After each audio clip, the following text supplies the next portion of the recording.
Muy buenas noches a todos. Muchas gracias por esta convocatoria. Vamos a dar inicio entonces a nuestra charla en tributación de personas naturales en la operación Renta AT 2023, análisis desde el punto de vista del IUC y el IGC.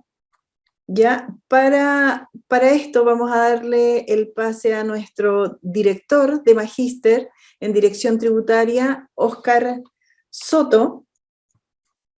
Óscar, bienvenido, buenas noches. Buenas noches, ¿me escuchan bien? Perfecto. Bueno, buenas noches a todas y a todos. Es para nosotros como Universidad Viña del Mar, y en específico el programa de Magíster en Dirección Tributaria, darle la más cordial bienvenida a esta charla.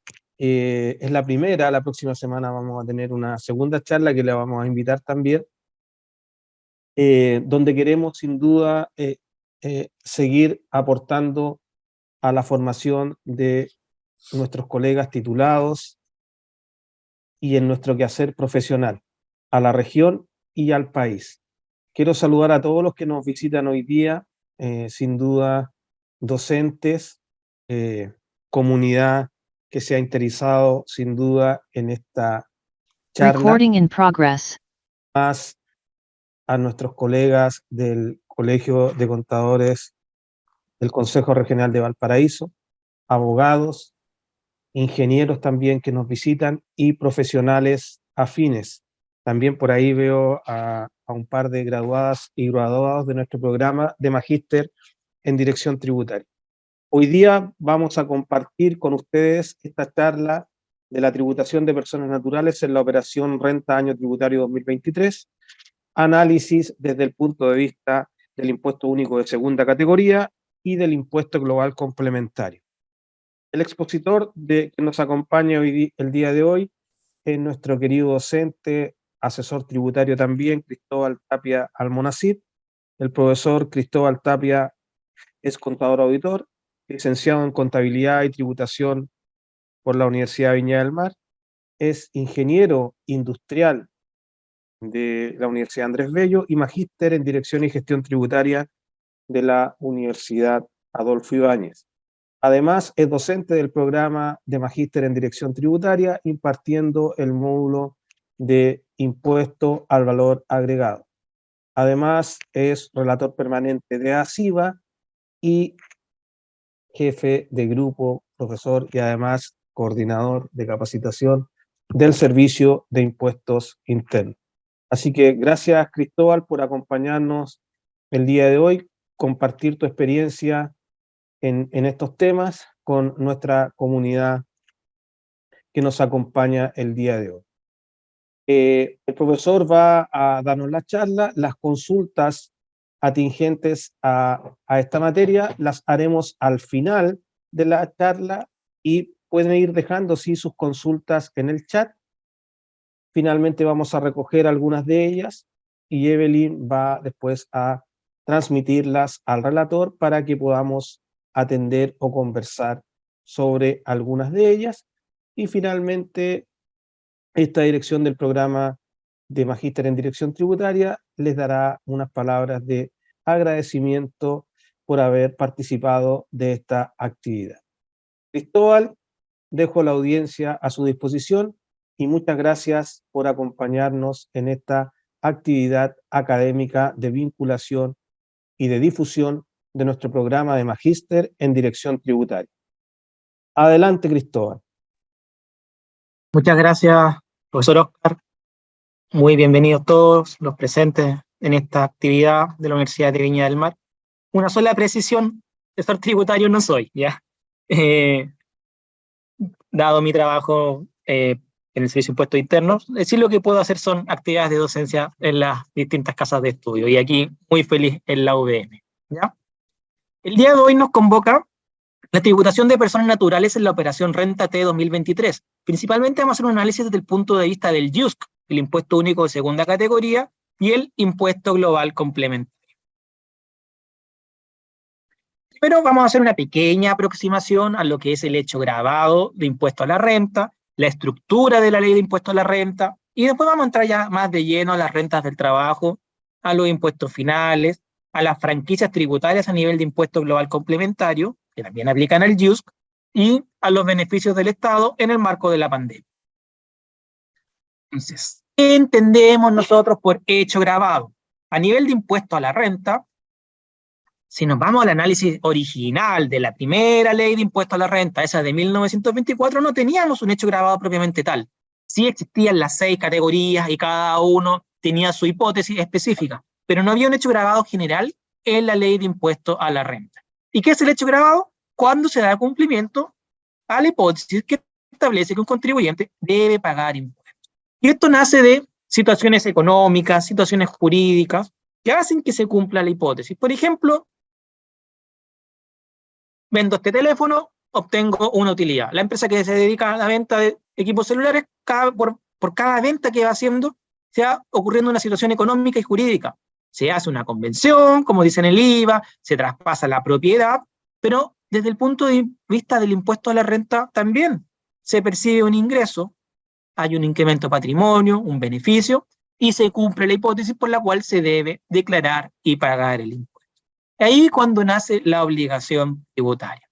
La definición de impuesto a la renta está contenida en el artículo 2, número 1, la definición de hecho grabado.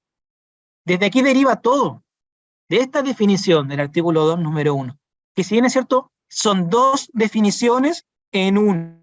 Porque como yo les decía, originalmente nuestra ley de impuesto a la renta no tenía una definición clara de hecho grabado, el modelo clásico de las 6 categorías, que no es el modelo que tenemos hoy día. La gran reforma de los años 60, además, incluyó esto. ¿Y qué es lo que ocurría en esa época? Nosotros como Chile recibíamos misiones del extranjero y seguimos recibiendo, y nosotros también vamos a otros países y apoyamos en temas de impuestos. Entonces, cuando llegan del extranjero nos dicen, miren, algunos países usan esta definición, otros países usan esta otra definición. Por lo tanto, ¿qué es lo que hacemos aquí en Chile? Decimos, combinemos ambas definiciones. Y por eso cuando uno lee esta definición del artículo 2, número 1, de renta, por eso es tan amplia, porque es una combinación de 2 definiciones. La primera parte dice, por renta, los ingresos que constituyen utilidades o beneficios que rinde una cosa o actividad. Primera definición, beneficios, utilidades que rinde una actividad, que rinde una cosa. Mi actividad empresarial, mi actividad de dependiente, las utilidades o beneficios que yo voy a generar. Segunda parte, segunda definición que está incluida acá. Todos los beneficios, utilidades. Ya lo dijimos porque estaba en la otra definición que está contenida en esta misma. E incrementos de patrimonio. Esto es lo clave. Incremento de patrimonio. Que se perciban o devengan, cualquiera sea su naturaleza, origen o denominación. Entonces aquí es cuando nos vamos a la ecuación contable básica. ¿Qué es patrimonio? Activo menos pasivo. Por lo tanto, cualquier incremento de patrimonio, desde el punto de vista de la ecuación contable básica, ¿qué es lo que genera? Que se gatille el impuesto a la renta en función del artículo 2, número 1 de la Ley sobre Impuesto a la Renta. La Ley de la Renta postula la siguiente separación de los tipos de renta. Definición. Ojo, rentas del capital son la primera categoría. Si yo hago una inversión en capital, en un negocio, en una empresa, al ser intensivo en capital, ¿dónde tengo que tributar? En la primera categoría. Por el contrario, si estoy realizando rentas del trabajo, ¿dónde voy a tributar? En la segunda categoría. Y además tengo los impuestos finales, global complementario o impuesto adicional, según sea el caso. Estos no son los únicos impuestos que están contenidos en la ley de la renta. Hay muchos más impuestos. Impuestos únicos, impuestos sustitutivos, impuestos a la actividad minera. Estos son los principales, ¿ya?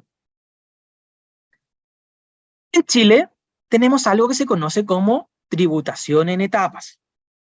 La ley de impuesto a la renta del año 1984 integró el sistema. ¿Y cómo lo integra? indicando que las rentas que se generan a nivel de empresa, que pagan el impuesto corporativo o primera categoría, como lo conocemos acá en Chile, ese impuesto se utiliza como un crédito por parte de sus propietarios contra los impuestos finales, impuesto global complementario o impuesto adicional. La modernización tributaria estableció una definición en la ley de la renta. Dice, entiéndase por impuestos finales el impuesto global complementario o el impuesto adicional. Eso antes no estaba, estaba en el aire, estaba flotando. La modernización tributaria le da ya una definición a los impuestos finales. ¿Cuál es el objetivo de la tributación en etapas, en la integración del sistema? Evitar que exista una doble tributación por sumas que ya pudieron haber pagado impuestos finales. ¿Se tocó? Por favor, te pediría que apagara el micrófono.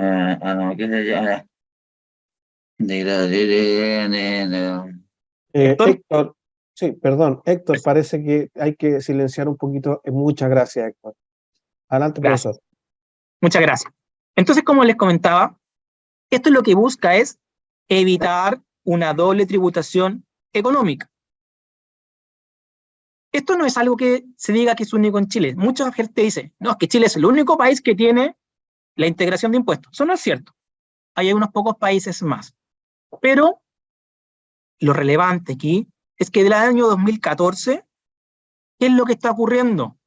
Está ocurriendo ya una retirada de la tributación en etapas. Con la reforma tributaria, su simplificación y la modernización tributaria, se ha mantenido un sistema semi-integrado, en donde solamente se puede ocupar un 65% de ese crédito cuando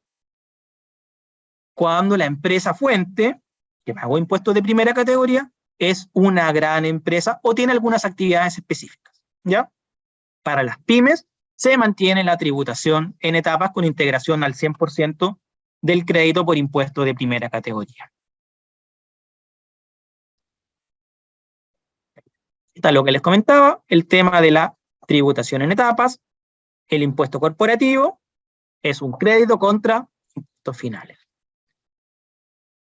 El esquema general de la ley de impuesto a la renta, como veíamos, dice, artículo 2, número 1, hecho gravado básico. Incrementos de patrimonio, utilidades o beneficios, pagan impuestos. Pero eso tiene una limitante, los ingresos no renta. ¿Qué voy a entender por ingresos no renta? Como operaciones específicas que el legislador dice, esto no paga el impuesto. A nivel de impuesto a la renta, ley sobre impuesto a la renta las vamos a encontrar en el artículo 17. Pero ojo, dentro del artículo 17, en el numeral 8, voy a encontrar la tributación del mayor valor de algunas operaciones. Entonces, ojo, esa parte tengo que aislarla de los ingresos no renta. Mayor valor, por ejemplo, en venta de derechos sociales, acciones, bienes raíces, pertenencias mineras, derechos de agua, entre otros. Pero también me voy a encontrar con otros ingresos no renta que están en otros textos legales. Por ejemplo, en la legislación laboral. La legislación laboral dice que cuando un trabajador termina el vínculo laboral y se le pagan las vacaciones que se adeudaban, vacaciones progresivas, vacaciones pendientes de tomar por el trabajador, estas vacaciones, este feriado, es un ingreso no renta. Ahí tenemos otro ejemplo en otro texto legal. Lo que hayamos conversado respecto al hecho gravado básico del artículo 2, número 1, ¿a qué nos lleva? A diferenciar dónde y qué tipo de renta tengo. Porque si tengo una renta del capital, como dijimos, va a tributar con la primera categoría. Y ahí nos vamos a encontrar en el artículo 20 la renta de bienes raíces, la renta de capitales mobiliarios, de la industria, el comercio, algunas actividades como colegios, hospitales, universidades, clínicas, rentas de premios o juegos de azar u otras rentas. ¿Cómo tributan? Con contabilidad completa o simplificada, o sin contabilidad. Por ejemplo, las rentas efectivas en base a contrato. En las rentas del trabajo vamos a encontrar en el artículo 42, número 1, los sueldos, pensiones, montipíos. Artículo 42, número 1. rentas del trabajo dependiente.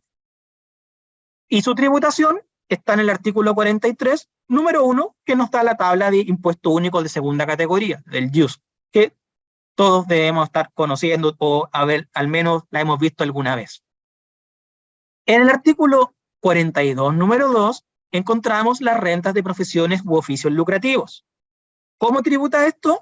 El artículo 43, número 2, me redirecciona y me dice, utilice la tabla anual y declárelo en la declaración anual, es decir, vía impuesto global complementario. ¿Ya? Y además de global complementario, como decíamos, como impuesto final, nos encontramos con el impuesto adicional. ¿Quién paga el global complementario? La persona que sea domiciliada y residente en Chile y que tenga distintas rentas, como vamos a ver más adelante, que tributan en función del artículo 54 de la Ley sobre Impuesto a la Renta.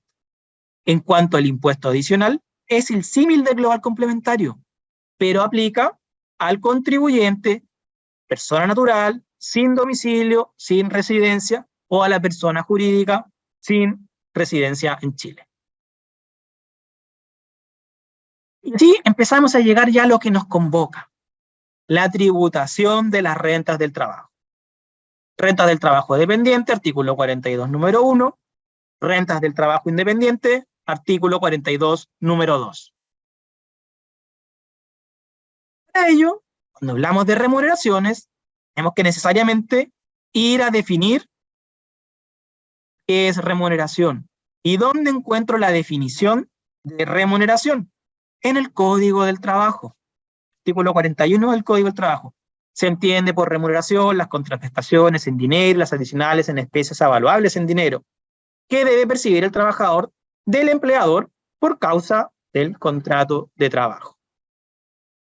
No constituye remuneración las asignaciones de movilización, de pérdida de caja, desgaste de herramientas, de colación, los viáticos, prestaciones familiares otorgadas de conformidad a la ley, indemnizaciones del artículo 163 y las demás que proceda a pagar al extinguirse la relación contractual, ni en general las devoluciones de gasto en que se incurra por causa del trabajo. Entonces, ahí ya tenemos el marco teórico, el concepto de remuneración. Como vemos, hay algunas exclusiones: colación, movilización, viáticos, indemnización por años de servicio, indemnización por feriado legal y o proporcional, devoluciones por gastos por causa de trabajo. Ojo, con las exclusiones de colación y movilización tienen que ser razonables. ¿Cuál es el criterio que el servicio ha instruido? Por ejemplo, movilización. El monto de la movilización debiera ser el valor de la locomoción colectiva del domicilio del trabajador hasta el lugar de trabajo, ¿ya? Entonces, si el pasaje en micro sale 500 pesos, 500 por 2, 1.000 pesos al día, por 22 días, era por los 22.000. Ya, podría tal vez subir un poquito más, 30.000, pero sería fuera de rango darle una asignación de movilización a un trabajador, por ejemplo, por 600.000 pesos, 800.000 pesos, no. Entonces, solamente hasta el monto razonable sería el ingreso no renta, y lo demás, lo que esté por sobre eso, tributaría. Lo mismo aplica para la colación o viáticos. Aquí tenemos la tabla del IUSC, el impuesto único de segunda categoría, ¿ya? Artículo 43, número 1 del DL 824, de la Ley sobre Impuesto a la Renta.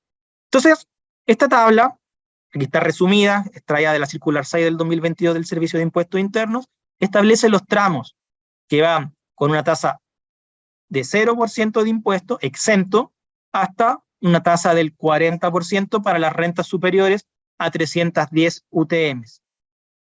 Entre paréntesis, esta misma tabla, si la llevo a valores anuales, es decir, si no la expreso en UTM, si la expreso en UTA, es la tabla de global complementario. ¿Por qué? Porque esa tabla anual debe ser igual a la tabla mensual por un concepto y principio de equidad horizontal, ¿ya? Características del impuesto único. Es de carácter único, como bien su nombre lo dice. Se considera un anticipo del global complementario. ¿Qué quiere decir esto? Por ejemplo, yo tengo un solo empleador que me va pagando me va pagando mis remuneraciones y me descuenta el impuesto único todos los meses. Entonces la pregunta es, ¿estoy obligado a declarar renta si este es mi único ingreso? No, porque ese impuesto único que se fue descontando es sustitutivo del global complementario. Se fue pagando como un anticipo y se fue cumpliendo la obligación tributaria anual mes a mes. Es un impuesto de retención. El empleador o pagador de la pensión o remuneración lo retiene y lo entera en arcas fiscales. Artículo 74, número 1. Es progresivo. Como vimos aquí en la tabla, va subiendo escalonadamente y se va aplicando un impuesto por tramo.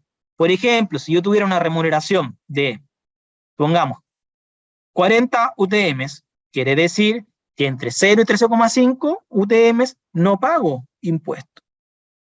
Pero el monto que está entre 13,5 y 30 UTMs sí paga. ¿Cuánto? El 4%. Y el que está entre 30 y 40 UTMs, ese paga con el 8%. Entonces, hay una forma de aplicar esto, que es yo aplico la remuneración, la base imponible, le aplico la tasa y tengo una cantidad a rebajar. Y la cantidad a rebajar, ¿qué es lo que corresponde? El escalonado de los peldaños anteriores de esta escalera. Como decíamos, se calcula en base mensual, marginal y percibida. También nos vamos a encontrar con los casos de las rentas accesorias. ¿Qué son las rentas accesorias? Son rentas que se devengan en distintos periodos y se pagan en otro posterior. Por ejemplo, bonos que se pagan cada 3 meses con un componente de retroactividad. ¿Qué también podríamos tener? Por ejemplo, yo siempre cuento el caso. Tenía una tía que trabajaba en una gran empresa internacional y todos los años en diciembre le pagaban un tremendo bono, ¿ya? Y todos los años de diciembre, todos los meses de diciembre, mi tía salía llorando. ¿Por qué? Porque como trabajaba en una multinacional y en diciembre le pagaban el bono a todas las filiales que tenían en el mundo, y era un bono bastante bueno, le cobraban un tremendo impuesto. Entonces, ¿qué es lo que se debió haber hecho ahí? Analizar. ¿Por qué? Porque si ese bono se fue devengando por la productividad de todo el año, se fue devengando mes a mes. Y eso es lo que hace la renta accesoria. Dice, oye, te voy a pagar un bono trimestral, pero ese está asociado a tu rendimiento trimestral. Por lo tanto, se va devengando en 3 meses. Por ejemplo, en marzo pago un bono retroactivo que tiene una componente de enero, febrero y marzo, pero todo lo pago en marzo. Si todo eso lo pago en marzo, aumenta la base imponible y pagaría un mayor impuesto.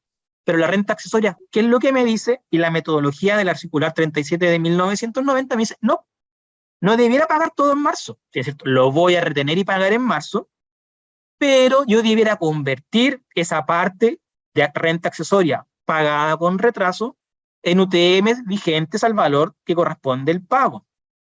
Y aplicar la tabla del mes que nace el derecho de la renta de remuneración. ¿A qué me refiero? Supongamos que hoy en día, mes de abril, pagamos una renta accesoria con un componente de enero, febrero, marzo y abril. ¿Qué es lo que vamos a hacer? ¿Cuándo se retiene y se paga? El impuesto se paga en el formulario 29 de mayo. Por lo tanto, convierto la UTM de mayo, todo lo que es renta accesoria, y separo cuánto es de cada mes, divido por 4. Y calculo la UTM y me la llevo a la tabla del mes en que yo devengué esa renta y le sumo el diferencial y calculo cuánto impuesto más me faltó pagar. Y eso después lo pago en UTMs en el mes en que efectivamente estoy haciendo el pago, ¿ya? Esa es la lógica de la renta accesoria. Entonces también es un tema importante que tenemos que siempre tener presente cuando trabajamos con el impuesto único de segunda categoría. Les decía, la circular 37 de 1990, que es cierto es antigua, trae un ejemplo numérico muy bueno sobre cómo calcular la renta accesoria y cómo se hacen los cálculos y pagos. Y después eso se declara en el formulario 29. Rebajas a la base imponible del impuesto único. Clásico. Cotizaciones previsionales. La AFP, el 10%, más su comisión, más el CIS. La salud, 7%. Seguro de cesantía.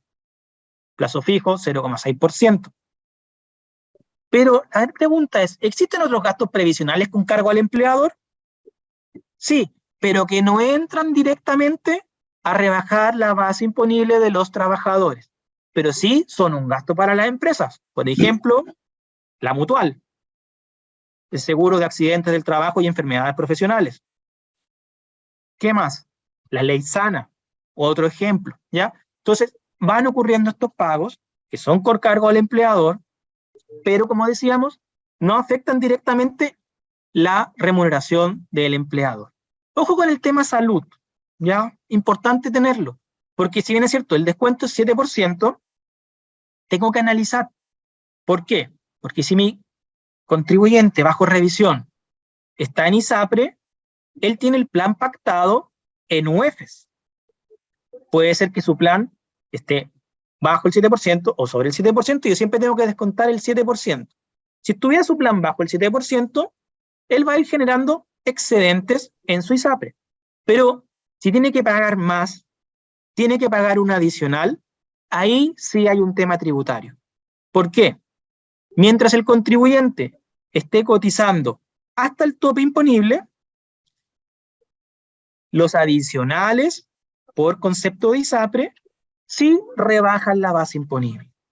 Pero si yo ya llegué al tope imponible y estoy cotizando más allá del tope imponible, por ese 7%, ese adicional que me pasó, que me sobrepasó el 7%, entonces ese no rebaja la base imponible, afecta impuesto único de segunda categoría, ¿ya? Entonces hay que tener ojo con esa parte para el impuesto único de segunda categoría.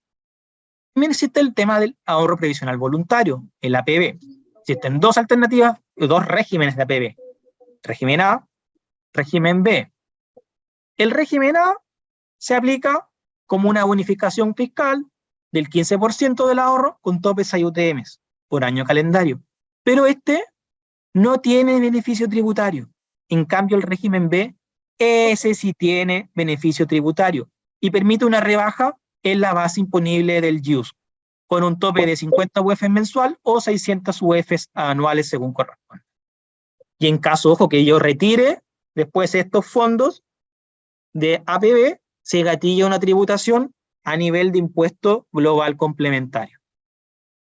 Independiente de que cuando yo retire, la empresa de APB me hace una retención de un 15% como anticipo, pero yo en el formulario 22 voy a tener que calcular cuánto es el impuesto que tengo que pagar por el tema de APB y puedo imputarle el 15% que me retuvieron. Como veíamos, existen diversas modalidades para hacer el ahorro previsional voluntario. Liquidación del IUS, reliquidación del impuesto único. ¿Dónde está la base legal? En el artículo 47. ¿Y qué es lo que dice?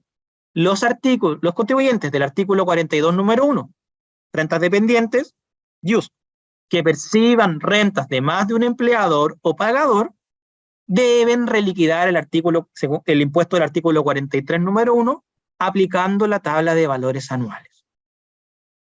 Entonces, hasta hace unos años, tal vez más de 10 años, esta reliquidación, no sé si algunos recordarán, se hacía mensual con un formulario especial y yo tenía que sumar las rentas del mes y calcular cuánto me faltó el mes y después lo traspasaba al formulario 22. Bueno, eso con la ley 20.630 quedó out y hoy en día, ¿qué es lo que hago? Tomo el total de las rentas anuales y las incorporo al formulario 22 para recalcular mi IUS. Y fíjense en lo que yo digo. En el formulario 22 voy a reliquidar IUS. Alguien diría, ¿no tengo que reliquidar global complementario? No, porque si yo estoy en este caso, soy un contribuyente de impuesto único. No soy un contribuyente de global complementario. Entonces, el formulario 22, ¿para quién se aplica? Para el contribuyente de impuesto único, que va a hacer su reliquidación anual, para el contribuyente de global complementario o adicional. Ellos van a llegar a su base imponible del código 170, ¿ya? Y ahí se va a hacer esta reliquidación.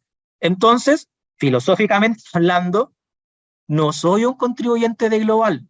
¿Estoy reliquidando anual? Sí. ¿Estoy usando la misma tabla de global? Sí. Pero en el fondo sigo siendo un contribuyente de impuesto único. ¿Y por qué puede ser que tenga que pagar? Porque estoy percibiendo 2 o más rentas de un empleador o pagador. 2 remuneraciones, una pensión más una remuneración, o un Montepío más una pensión, depende, ¿ya? Hay que analizar caso a caso. Pero ojo, modernización tributaria. Si no resulta un mayor impuesto a pagar, no está obligado a cotizar. Entonces, perfectamente podría tener un contribuyente que tenga trabajos part-time. Gana 300.000 pesos en un lado, 200.000 pesos en otro y gana 200.000 pesos en otro. ¿Cuánto está haciendo? 700.000. Bajo lo que estaba antiguamente, antes de la armonización tributaria, él hubiese estado obligado a declarar, aunque no hubiese quedado afecto a ningún impuesto. Pero con 700.000 al mes, él no va a estar obligado a declarar. ¿Por qué? Y es mejor así. Y por eso este es un buen cambio de la armonización tributaria, porque esto no genera ningún perjuicio al fisco. Si no resulta un mayor impuesto a pagar, no estoy obligado a reliquidar. También puede ser el caso el inverso. ¿Qué pasa con los demás contribuyentes del 42 número 1 que tributan por la tabla del artículo 43 y no están en situación de obligatoriedad de declarar? Ellos también pueden efectuar una reliquidación anual de dicho tributo, ¿ya? Y se puede recalcular el impuesto único que les corresponde pagar a nivel anual. Clásico ejemplo, una persona pagaba impuesto único, trabajó hasta agosto y quedó cesante.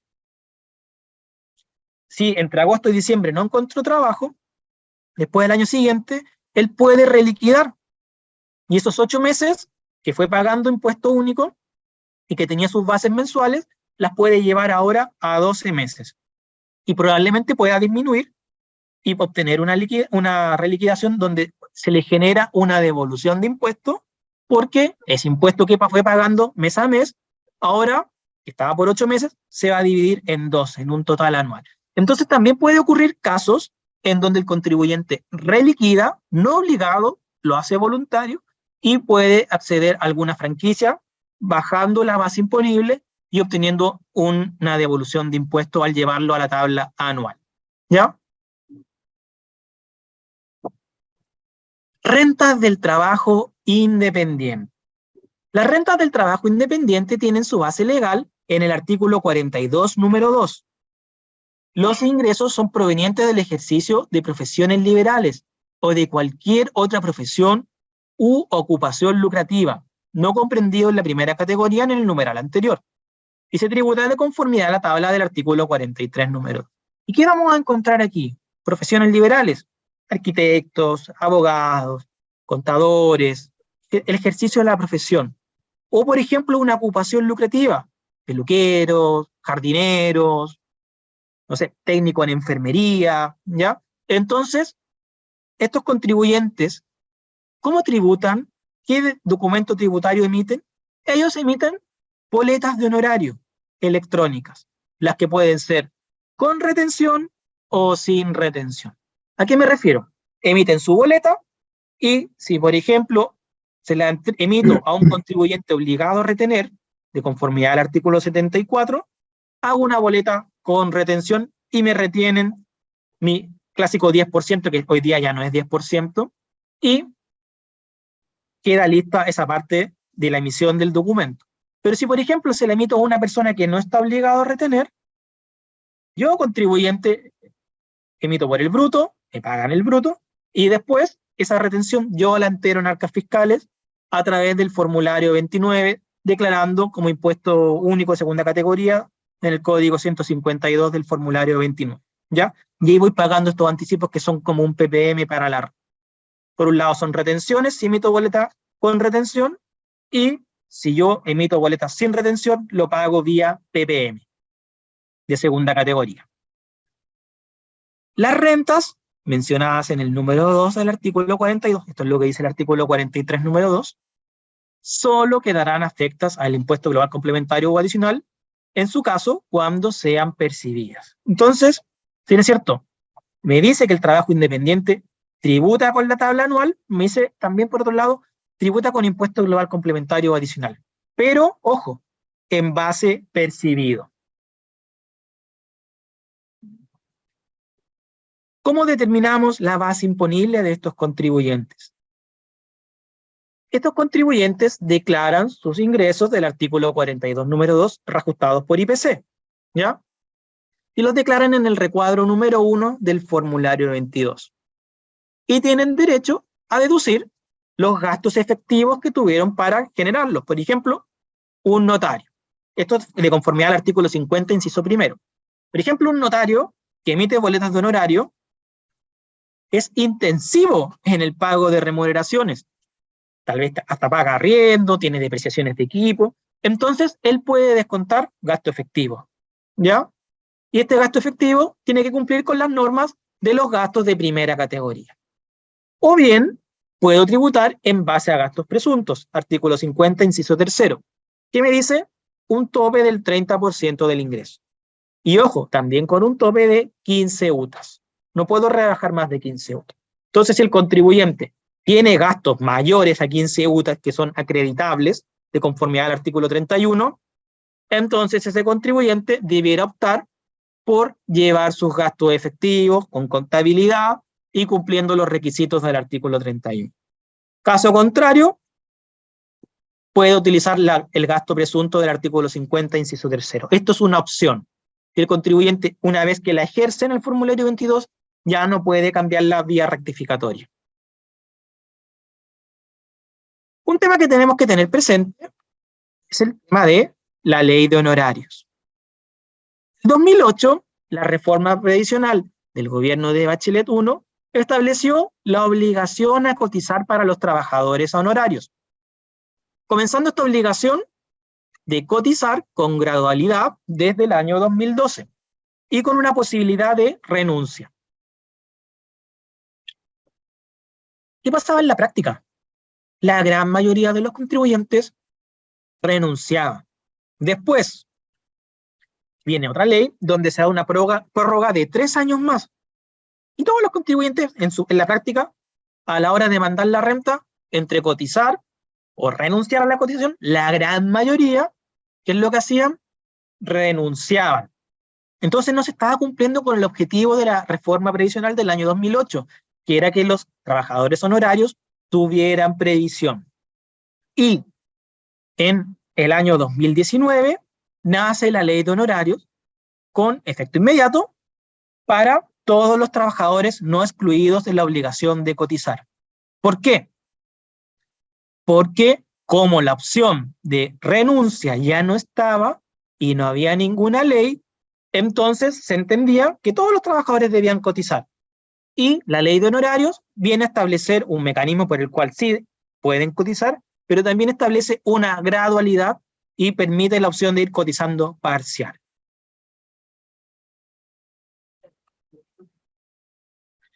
La gran pregunta, ¿por qué el servicio calcula las cotizaciones de los trabajadores honorarios? Bueno, porque la legislación, el gobierno y el Congreso, cuando plantean esta ley, la primera del 2008, la del 2018, que se publicó el 2019, indican, bueno, la institución que maneja los ingresos de los contribuyentes y que tiene una plataforma lo suficientemente robusta para hacer este cálculo, ¿quién es? El Servicio de Impuestos Internos. Entonces, se le da al servicio la obligación de generar el cálculo de las cotizaciones de los trabajadores independientes por concepto de sus honorarios que van persiguiendo. Por eso es el servicio quien hace este cálculo. Pero como les decía, el servicio, ¿qué es lo que hace? Pone la plataforma, recibe la información de distintas instituciones, los mete a la juguera y dice, esto es lo que tiene que cotizar cada contribuyente. Pero es solamente efectos de cálculo. Entonces, el servicio realiza el cálculo en base a los ingresos percibidos por boletas de honorario.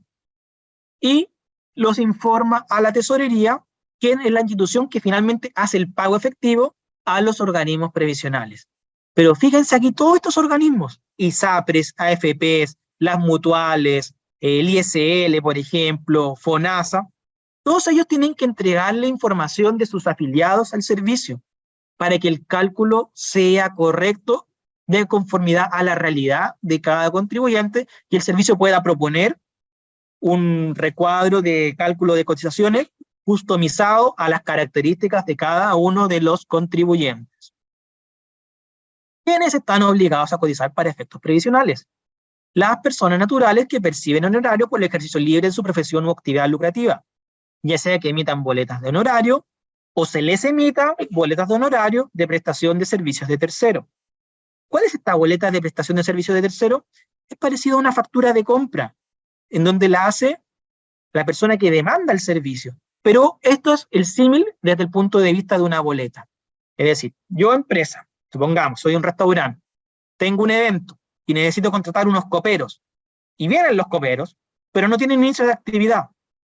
Ya, yo les hago la boleta de terceros, ¿ya?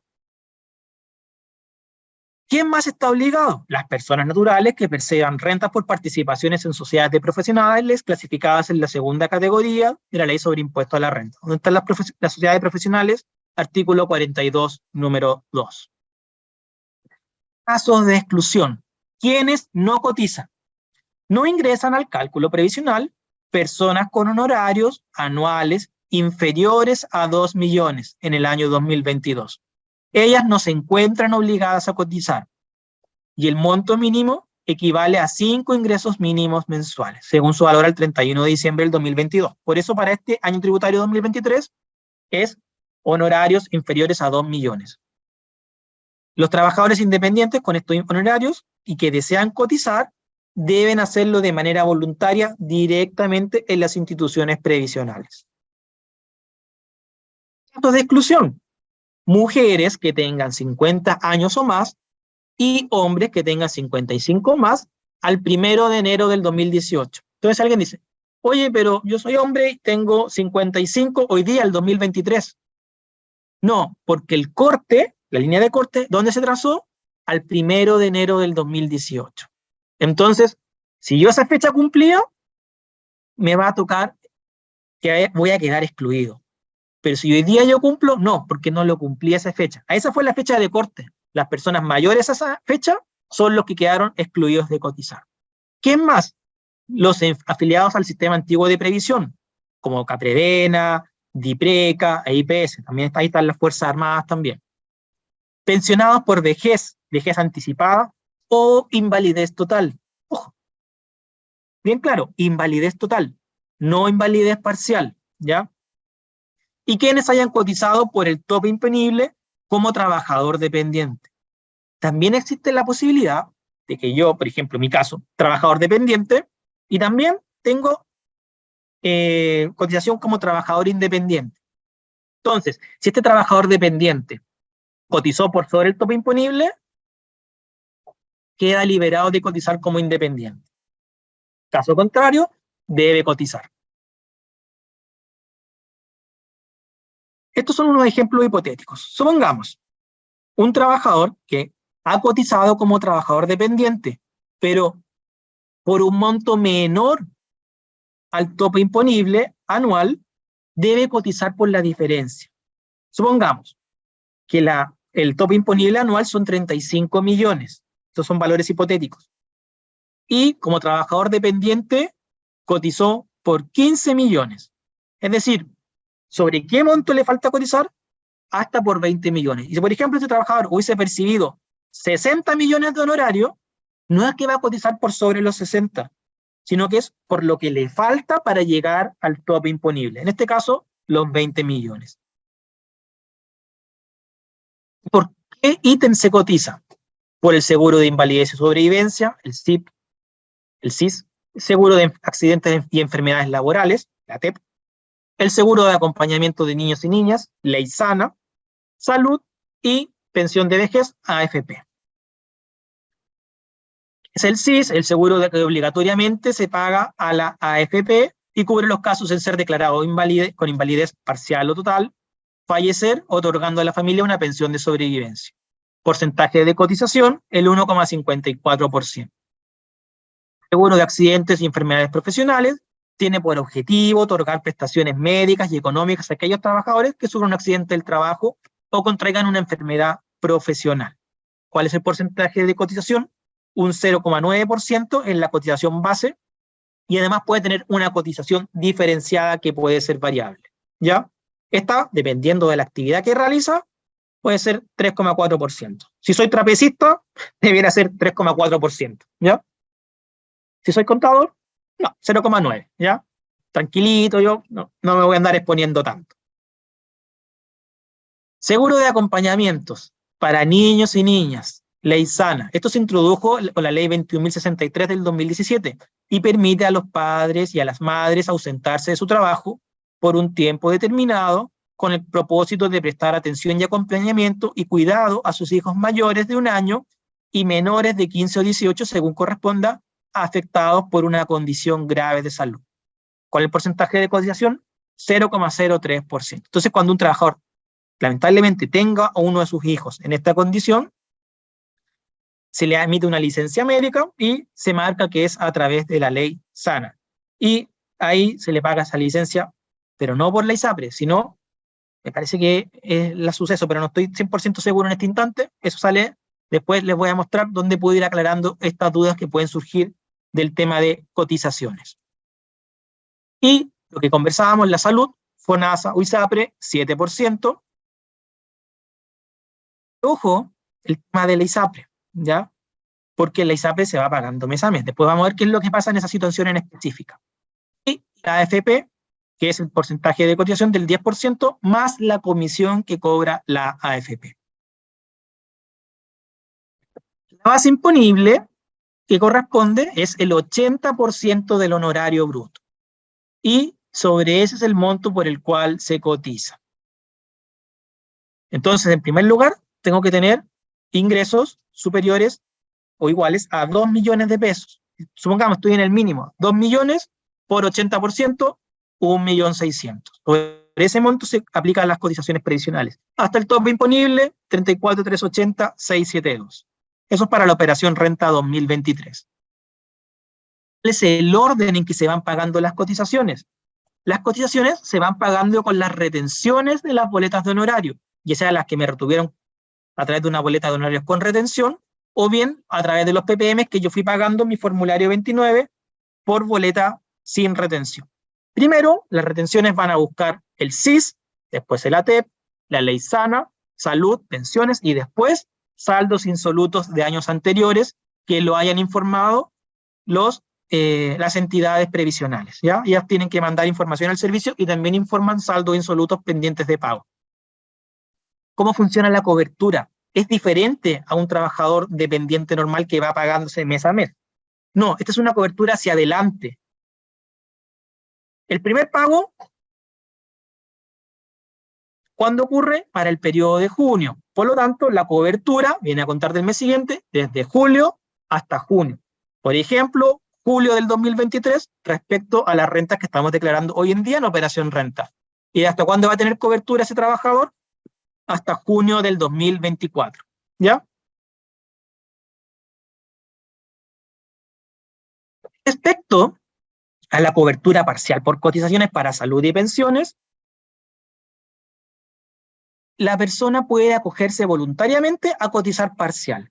En este año 2023, el porcentaje parcial es 47%, y va subiendo hasta el año tributario 2028, cuando ya no se va a poder cotizar parcial y se cotiza por el 100%. Y a nivel de formulario 22, se ingresa a los simuladores del servicio y uno puede ver cuánto debo pagar con cobertura parcial o con cobertura total. Ojo, que se paga con las retenciones de honorario, hasta el monto que llegue la retención de honorario. ¿Puede ser que me genere deuda? Puede ser que me genere deuda, ¿ya? Si se me acaban las retenciones. Y eso después no se paga con el formulario 22, sino que se paga en cada institución previsional, ¿ya? Supongamos el caso de un contribuyente que emitió solo sus boletas sin retención, pero no pagó nunca las retenciones en los formularios 29. Llega la renta, tiene que hacer el cálculo, pero como no tiene cotizaciones previsionales, como no tiene retenciones, las cotizaciones no se pueden pagar. Y el formulario 29 sale con un código 900 en cero, porque no tenía retenciones a dónde ir a buscar. Y esa deuda previsional después la tiene que ir pagando a las instituciones respectivas previsionales. Y los trabajadores que no se acojan a cobertura parcial, ¿qué es lo que vamos a hacer? Tomamos las retenciones y después voy descontando. Primero el SIS, después el ATEP, la ISANA, salud y después cotizaciones para pensiones. Si yo tengo cualquier duda, puedo entrar a la página leydehonorarios.cl y ahí puedo ingresar incluso a un simulador que tiene la Subsecretaría de Previsión Social. En la misma Subsecretaría de Previsión Social hay un enlace de honorarios y preguntas frecuentes. Tienen una cantidad de preguntas frecuentes de honorario increíble. Son sumamente potentes, muy bien redactadas, tienen claridad respecto a todo. ¿Sí? Porque ellos son los expertos en el tema previsional. Y ahí uno puede ir consultando distintos casos que a veces nos van llegando en el día a día y uno no los ha visto y ahí voy a saber qué es la situación que tiene el contribuyente. Aquí hay un pequeño ejemplo donde el contribuyente cotiza parcial y le da un monto a pagar, ¿ya? Se calcula por el 80% y se hace el cálculo, ¿ya? Al ejercer esta opción, el trabajador obtiene una devolución de 62.600, que eran sus retenciones, menos 182.400 de cotizaciones. Pero el trabajador fuera por total, ¿qué es lo que pasa? Al ejercer esta opción, el monto a la AFP es de 192.000. Yo tengo 245 y yo ya consumí hasta este punto los 245. Y la diferencia no la puedo pagar porque no me alcanza las retenciones para pagarlas vía formulario 22. A nivel de formulario 22, como decíamos, no se va a generar deuda. Esta es una imagen referencial de cómo queda el asistente y después este monto de cotizaciones que tenemos por acá, que mostrar con el puntero, aquí, se nos traspasa al código 900 del formulario 22. Ese código no se puede modificar manual ni por los contribuyentes ni por los funcionarios de impuestos internos, se calcula automáticamente, ¿ya? Impuesto global complementario. Es un impuesto personal, global y progresivo que se determina y paga una vez al año por las personas naturales con domicilio y residencia en Chile, sobre las rentas imponibles determinadas de conformidad a las normas de primera y segunda categoría. Afecta a los contribuyentes cuya renta neta global excede las 13,5 UTAs. Y también es progresivo en la medida que la base imponible aumenta. Y se aplica y cobra anualmente a través del formulario 22. Eso estructura la renta bruta global, es decir, las rentas afectas a este impuesto, tales como, por ejemplo, retiros, dividendos, sueldos, honorarios, es decir, cuando tengo distintos tipos de renta y se juntan, ingresan a la renta bruta global, artículo 54. A la renta bruta global le puedo deducir algunas cantidades de conformidad al artículo 55, y ahí obtengo mi renta neta global, o base imponible. Y luego aplico la tasa de impuesto de conformidad al artículo 52. Y puedo obtener algunos créditos contra el impuesto de conformidad al artículo 55 ter o 56, y finalmente mi impuesto anual a declarar a artículo 65. Algunas franquicias que me permiten deducir mi renta bruta global, ¿ya? Que me permiten rebajar mi renta neta. Por ejemplo, el artículo 55 bis, la deducción de intereses por dividendos hipotecarios. Los contribuyentes personas naturales grabados con el impuesto global complementario o bien impuesto único que estén reliquidando pueden rebajar de la renta bruta imponible anual los intereses efectivamente pagados durante el año calendario que corresponde a la renta, devengados en créditos con garantía hipotecaria que se hubiesen destinado a adquirir, construir una o más viviendas, o en créditos de igual naturaleza destinados a pagar los créditos señalados. Es decir, esta es la que se conoce como la deducción por los intereses por los dividendos hipotecarios, ¿ya? Esta es la deducción del 55 bis, que viene a reemplazar a otra deducción que existía antes, que permitía rebajar el interés, perdón, no solo el interés, sino que el interés y el capital eran las cuotas pagadas por dividendos hipotecarios. ¿Cuándo estuvo vigente esa rebaja? con los créditos hipotecarios que se firmaron en la crisis asiática. Estamos hablando por allá por el año 98, 99, 2000, ¿ya? Y después, esa deducción se modificó y solamente quedó el 55 bis que aplica solo los intereses. Y los contribuyentes que se acojan pueden rebajar de las rentas declaradas a tasa global complementario y obtener una menor base imponible al rebajar, como decíamos, las cantidades pagadas por los intereses. ¿Qué cantidad? Caso 1, caso A. Si el contribuyente tiene una renta efecta global inferior a 90 UTAs, ¿cuánto puede deducir? Hasta 8 UTAs anuales. Cuando el contribuyente tiene una renta superior a 150 UTAs, ya no tiene derecho a deducir esta rebaja. ¿Y qué más estoy entre medio? Si tengo un ingreso superior entre 90 UTAs y 150 UTAs, aplica una tabla, un factor, en donde se va calculando la rebaja, que es como una curva. Hasta mientras más me acerco a las 150 UTAs, menos rebaja puedo tener por este concepto, ¿ya? Entonces, esta es una rebaja que le aplica a los dividendos hipotecarios que se van pagando y me permite rebajar los intereses, ¿ya? Y como la norma dice, no hay límite de propiedades, pero lo importante es que en la escritura de esa propiedad quede indicado específicamente qué persona hará uso del beneficio. Esto cuando se compra en comunidad. Cuando uno compra solito, no, pues ahí obviamente es para quien contrató el crédito hipotecario. Beneficios del Estado por pandemia, ¿ya? Este también es un tema muy relevante en el formulario 22 del año tributario 2023. ¿Qué tenemos? Préstamo solidario para pensionados del año 2021. Préstamo para pago de cotizaciones de las pymes, o de las MIPES, mejor dicho, porque es la micro y pequeña empresa. Préstamo solidario 2020 y préstamo solidario 2021. Aquí tenemos algunos números.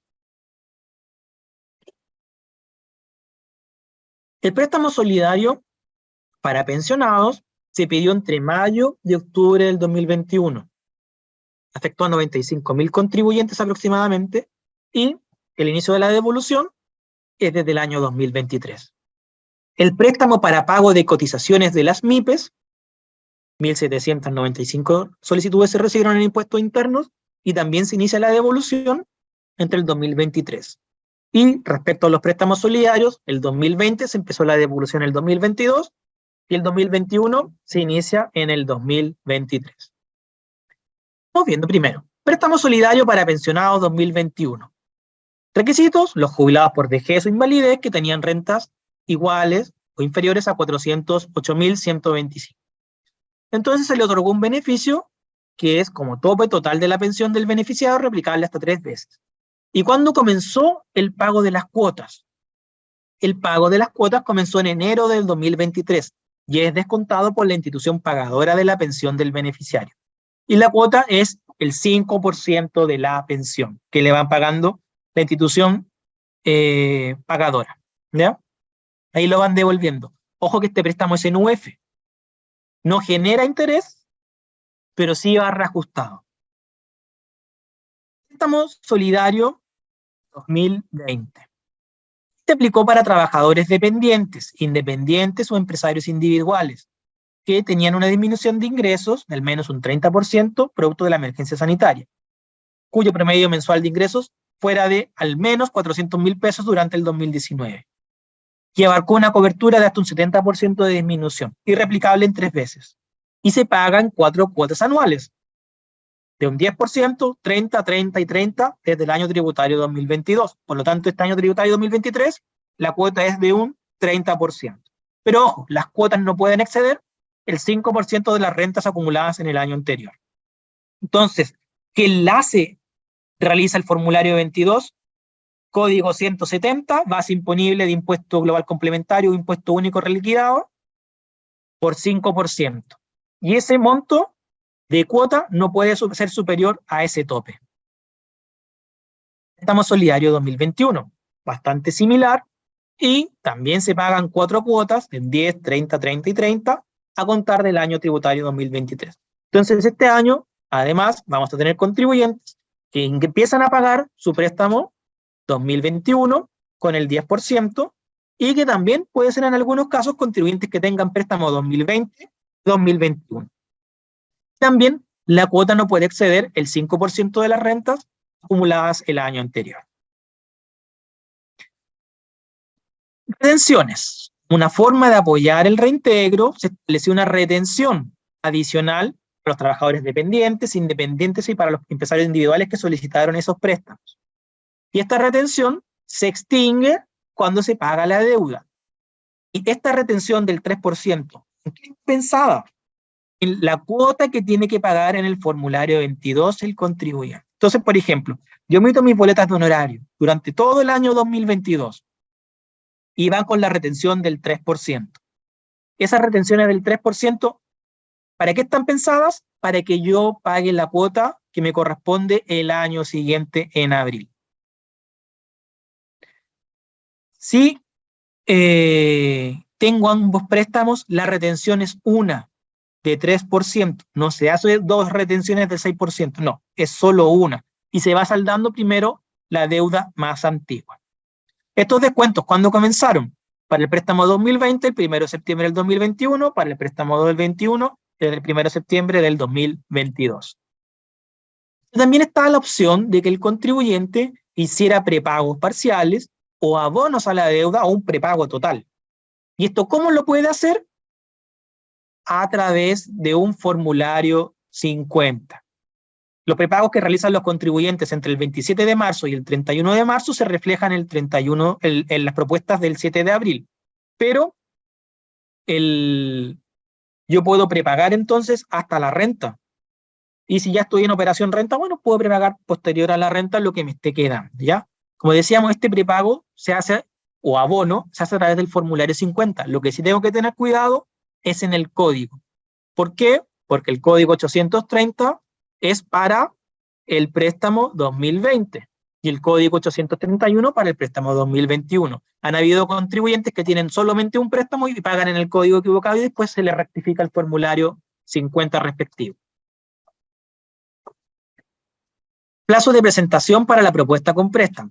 Si se efectúan retenciones, pero estas no alcanzan a cubrir el monto a pagar, hay que pagar la diferencia. Y esto se paga a contar del 6 de abril del 2023, ¿ya? Que es cuando sale el reajuste del artículo 72 por el IPC que va desde diciembre hasta abril. Damos un ejemplo, cómo funciona esto de los préstamos. Pongamos que una persona tiene ingresos de 2.452.000. ¿Cuál es su tope del 5%? 122.625. El préstamo 2020, 850. ¿Ya? Esto debiera ser el monto reajustado, porque esto se va reajustando por IPC. ¿Cuánto es su cuota del año? 255.000. Ojo, esta cuota está muy por sobre el tope de los 5%. Por lo tanto, ¿cuánto es lo que va a tener que pagar? Cuota 2 con tope, 122.625. Y ahí se van a buscar abonos que pudiera tener, formulario 50, y retenciones del 3%. ¿Cuánto pagar? 77.000. ¿Ya? Y después se analiza independientemente el préstamo 2021. ¿Por qué? Como dijimos, préstamo 2020, la ley del préstamo 2020 habla del 5% de las rentas. Y la del 2021 también habla del 5% de las rentas. Pero ojo, es un tope independiente porque cada préstamo tiene su ley propia. Tiene cierto, el tope coincide y es el 5%, pero es un tope independiente para cada uno de los préstamos. En este caso, tiene un préstamo de 700.000, por ciento son 70.000, estoy bajo el tope, entonces estoy ok. Si estuviéramos en el año siguiente, la cuota sería el 30%, serían 210.000, y estaría por sobre el tope. Entonces ahí pagaría también con el tope 122.625. ¿Ya? Y si me quedaron abonos Yo le hice directamente, o bien, si me quedaron retenciones, las voy a buscar acá. ¿Ya? Recuerden que el abono formulario 50 es específico en el código, o lo hice para el 2020, lo hice para el 2021. No me puedo traspasar de un lado a otro. Pero las retenciones no se pueden traspasar de un lado a otro. Y en este caso, el contribuyente, ¿cuánto tiene que pagar? 147,625, que es la suma de los dos. ¿Ya? Si el contribuyente le diera una devolución, porque las retenciones son mayores, ojo con lo que dije, las retenciones, que la retención está pensada en pagar la cuota. Las retenciones en exceso solamente se devuelven, no los abonos de formulario 50. ¿Por qué? Porque es un abono a la deuda, no es un abono a la cuota. En cambio, las retenciones, esas están pensadas en la cuota. Si yo tengo retención de más, lo que puedo pedir, me lo devuelvan, o bien abonarlo a la deuda. ¿Ya? Después, ¿cómo se visualiza un cuadro con un monto a pagar? Como decíamos, estamos solidarios, valor de la cuota, menos las retenciones, monto a pagar. Y esto se traslada automáticamente al código 1796, se le puede aplicar el IPC, el reajuste. ¿Y lo que puede ocurrir cuando tengo un monto a pagar? Se mezcla con el resto del formulario 22. Si el formulario 22 me está dando a pago, se suman los dos pagos y pago todo junto. Pero si tengo una devolución en el formulario, por ejemplo, tengo PPM, retenciones, alguna franquicia, crédito por impuesto de primera categoría, me va a disminuir este código 91, al punto que puede ser, yo puedo pagar toda la deuda con resultado de la reliquidación del formulario 22, la parte de impuestos netamente, porque esta parte es de los préstamos solidarios. Entonces, resumiendo, si me sale a pagar, se va a mezclar con el resto del formulario. Me puede dar un mayor pago, o bien me puede disminuir el pago al utilizar PPMs y de otras retenciones, incluso llegando a tener devolución. ¿Qué pasa cuando tengo devolución? Cuando tengo devolución, esto no se traspasa al código 87 del formulario 22, sino que queda en el reverso, en el recuadro 24, como un saldo en el código 1795, monto de devolución. El servicio manda una orden de pago a tesorería respecto a ese monto y dice, tesorería, pague esto al contribuyente. ¿Ya? Y aquí está lo que les decía. El contribuyente, cuando pasa por el simulador, a ver, tiene una devolución, este excedente, y él puede abonar a la deuda. Deseo pagar la totalidad de la deuda o deseo abonar una cantidad, y incluso pueden seguir quedando con devolución. Y aquí está lo que les decía, código 1795, monto de excedente. Pero este no se traspasa al código 87, porque el código 87 va por otro camino, la reliquidación del formulario 22. El código 1795 es una orden de pago. Entonces a veces algunos contribuyentes dicen, oye, pero no, me está sumando mal el código 87. No, el código 87 es el resultado del formulario 22 y el 1795 es la devolución que estoy pidiendo a tesorería por concepto de excedentes. ¿Ya? Y así vamos a finalizar esta presentación y quedo atento a sus consultas.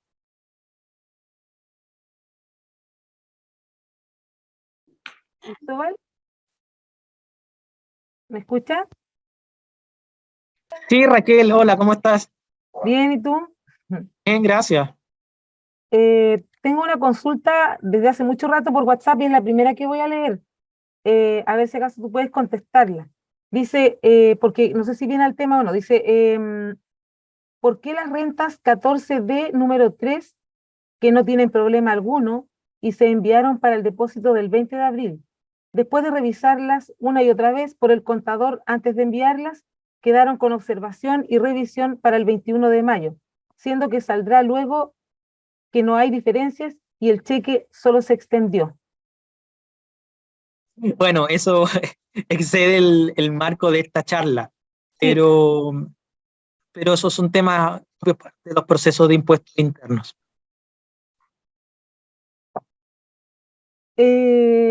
bueno, esa es la respuesta para la persona que la puse hace tiempo al principio de todo. Evelyn Valdés dice, no, esto es para las indicaciones, no hay ninguna otra consulta, no hay consulta. ¿Alguien quiere realizar una consulta? Los invitamos a... Está abierto para que puedan comentar. Exactamente, Raquel, está abierto para que todos puedan participar.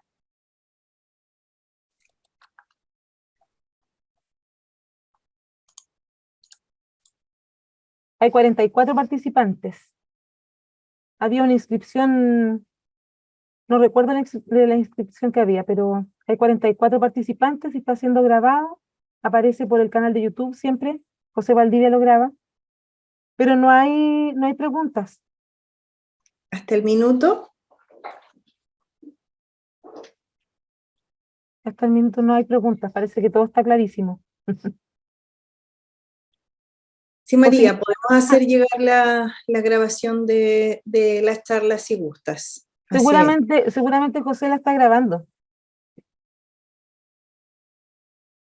Qué Y bueno la que no pregunta hay es, consultas. sí, Que Cristóbal, quedó claro. ¿alguna posibilidad de mandar el material Y, para por los supuesto, colegiados? Sí. a través de la UVM, ningún problema. Parece que está todo clarísimo. Como quedó todo claro, no sé si acaso Oscar Soto o Evelyn Valdés Sí, decía, vamos, la gente agradeciendo en Raquel, general, ¿perdón? que la gente está agradeciendo en general, así es que si es que Sí, pueden así pasar es. a informar acerca de los convenios que hay con la Universidad de Viña del Mar. Sí, mm, a propósito de las charlas, tenemos algún beneficio, ¿cierto? Para aquellos que puedan estar interesados en nuestro programa de magíster. Se pueden comunicar directamente conmigo, les voy a dejar el correo en el chat, pero doy el pase a nuestro director de programa de magíster para dar las palabras de cierre a nuestra charla. Oscar. Muchas gracias, Evelyn. Bueno, quiero agradecer a todos los que han participado de esta charla, a la presidenta del Consejo Regional de Valparaíso, que la visualicé que está con nosotros. Verónica, gusto de saludarte, gracias por acompañarnos. A Raquel, también encargada de vinculación con el medio, y efectivamente estamos desarrollando una serie de actividades colaborativas con el Colegio de Contadores, específicamente con el Consejo Regional de Valparaíso. Es así como vamos a desarrollar una serie de actividades que les vamos a estar informando. Bueno, dejarlos invitados sin duda a nuestro programa de Magíster en Dirección Tributaria. Este año da inicio, Evelyn, a la 9ª versión consecutiva y formamos especialistas de alto impacto, sin duda, que incorporan a la dirección de empresas la dimensión tributaria, y por eso es fundamental. Contamos con un cuerpo académico de dilatada trayectoria, entre los que podemos destacar al profesor Cristóbal Tapia, al abogado, sin duda, José Francisco Fuentes, del Departamento Jurídico del Servicio de Impuestos Internos, a nuestra querida docente Jimena Niño Roa, socia Tax Partner de Deloitte, que nos hace 2 módulos, a nuestro destacado también consultor de empresa Cristian del Corto, que también nos hace 2 módulos, tributación de empresa y dirección tributaria 1, además a Francisco Orellana, ex magistrado del Tribunal Tributario Aduanero de Valparaíso, e invitarlos a que formen parte de nuestro programa de Magíster en Dirección Tributaria, que comienza en la segunda semana de junio en su 9ª versión consecutiva, bajo la modalidad semipresencial con sala híbrida. Nos reunimos en la universidad cada 15 días en recreo, en Diego Portales 90, pero también con flexibilidad para aquellos que por distancia no puedan venir cada 15 días y puedan venir presencial a lo menos una vez al mes durante el desarrollo de cada uno de los módulos. Finalizamos con un trabajo de grado que se desarrolla de manera grupal, pero que se defiende sin duda con preguntas focalizadas de manera individual. Cada actividad académica consta de un trabajo grupal, un foro y principalmente también alguna prueba individual. Hemos querido compartir un poquito de lo que pasa en aula, porque el horario la verdad es que es bien extenso, desde las 18:45 a las 22:30 los días viernes, y el sábado AM y PM hasta las 19:30. y además contamos con una plataforma en donde van a poder tener material totalmente actualizado en reforma tributaria. Es así que la próxima semana los dejamos invitados, un académico también del programa, al igual que el profesor Cristóbal, en este caso el profesor Cristian del Corto, que ya lo hemos visto en muchas webinars, nos impartirá una charla denominada Tributación Digital y Análoga. La próxima semana el profesor Cristian del Corto, la verdad es que con su agenda bastante copada, nos va a brindar sin duda una charla para los graduados, para los que están interesados en nuestro programa de magíster y también para dar cobertura a todos los colegiados pertenecientes sin duda al Colegio de Contadores de Chile. Y durante el mes de abril también vamos a realizar algunas charlas en conjunto con el Consejo Regional de Valparaíso y le vamos a estar informando de tal manera de poder estar actualizado en estos temas tributarios que tienen distintas aristas. Así que los invitamos a que puedan formar parte de nuestro programa y que puedan obtener una serie de beneficios que se están otorgando principalmente por esta alianza y esta colaboración mutua que tenemos con el Colegio de Contadores de Chile, y para los que no están colegiados también hay una serie de beneficios que, Evelyn, tú se los puedes hacer llegar a aquellos que quieran consultar y estén interesados en formar parte de esta 9ª versión consecutiva del programa de Magíster en Dirección Tributaria. Muchas gracias a todas y a todos, porque con su participación se enriquece sin duda esta actividad académica. Muchas gracias también a nuestro relator, al profesor Cristóbal Tapia, y a todas las autoridades que nos han acompañado el día de hoy.